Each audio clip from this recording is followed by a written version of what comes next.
एकपटक आम मानिसको मन जितेपछि जित्न बाँकी के नै रहन्छ र मैले संसारका सबै कुरा हारेछु भने पनि तपाईँको मन जित्न पाएको छु। मेरो लागि त्योभन्दा ठुलो जितहरू केही पनि छैन।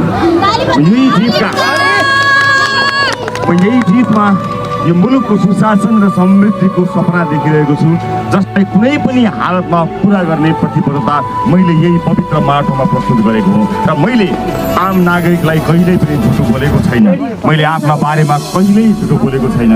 4 वर्ष अगाडि आम सर्वसाधारणलाई टेलिभिजनबाट भनेको थिएँ, चुनावका बेलामा तपाईँलाई भनेको थिएँ र तपाईँहरूले यो देशकै सबैभन्दा धेरै मतान्तरबाट एउटा ऐतिहासिक विजय गराएर पठाउनु भएको हो।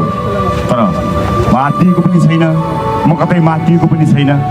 जीवन हो, उकालो हुन्छ, ओह्रालो हुन्छ, उकालोहरू पनि आउँछन्, ओह्रालोहरू पनि आउँछन्। जिन्दगीमा उकालो छ र ओह्रालो ओर्लिनुको मजा आउँछ। त्यसैले गर्दा यो यात्राको एउटा